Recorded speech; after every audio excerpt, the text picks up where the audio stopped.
La mise en place d'un marché financier régional organisé a été prévue par le traité instituant l'Union monétaire ouest-africaine UMOA qui regroupe 8 pays, à savoir le Bénin, le Burkina Faso, la Côte d'Ivoire, la Guinée-Bissau, le Mali, le Niger, le Sénégal et le Togo.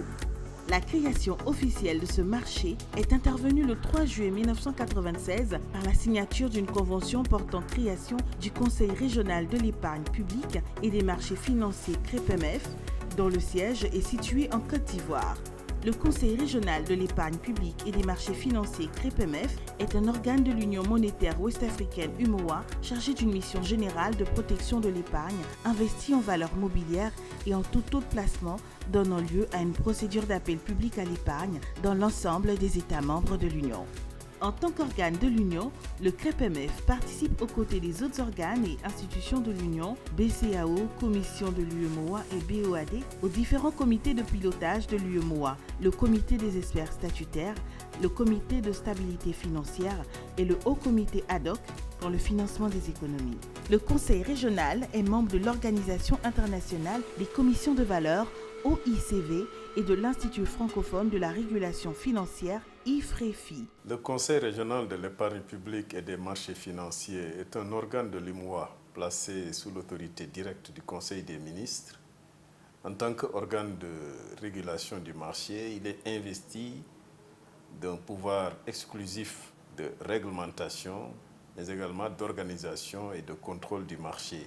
Le Conseil régional est constitué sous forme d'un collège de 12 membres qui regroupe les 8 représentants des États membres, la BCAO, la Commission de l'UEMOA, un magistrat spécialisé en matière financière désigné sur une liste proposée par la Cour de justice de l'UEMOA, mais également un expert comptable désigné sur une liste proposée par la Cour des comptes. Il faut noter que l'ensemble des membres du Conseil régional, du comité exécutif, mais également du personnel du secrétariat général, sont soumis à des codes d'éthique et de déontologie, autant de règles instituées par l'organe. Le Conseil régional s'est doté depuis 2 ans d'un comité d'audit pour renforcer sa gouvernance, notamment au plan financier et budgétaire.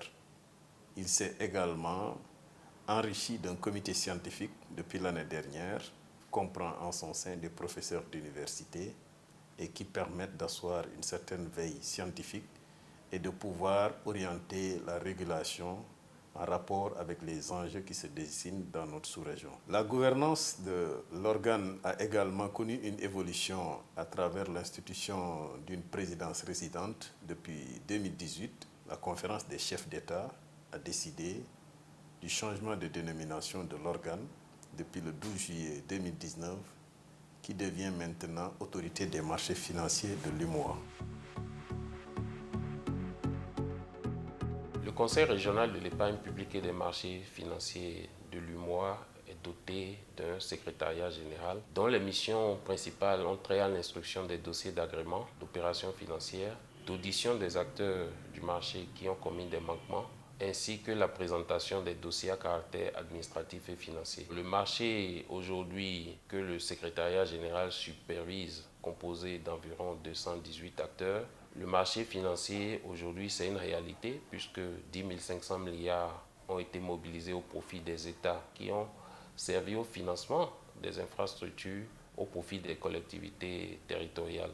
Au niveau du secteur privé, le montant mobilisé a permis de financer le secteur des télécommunications, le secteur de l'eau et le secteur de l'énergie électrique. Donc le marché financier joue vraiment son rôle social et d'accompagnement de la politique économique des États de l'Union. Nous avons engagé des réformes dont 5 ont été achevées au cours des 2 dernières années. Donc aujourd'hui, nous sommes en train de mettre en place un cadre pour la finance durable. Nous avons modernisé le cadre des titres publics. Nous avons lancé un 3e compartiment des petites et moyennes entreprises où 30 entreprises sont déjà en préparation. Et nous avons également, pour les investisseurs, mis en place la bourse en ligne et nous sommes en train de réformer la gestion collective. Après 24 ans de fonctionnement, le CREPMF énumère à son actif de nombreuses réalisations qui ont contribué efficacement à la performance des actions des États. C'est également l'occasion pour le Conseil régional de l'épargne publique et des marchés financiers de se moderniser et de s'adapter aux défis et enjeux de cette nouvelle décennie 2020-2029. D'où son vaste chantier en cours de réalisation, à savoir la revue des tests de l'organe, afin de faire du marché financier régional une place africaine attractive et sécurisée.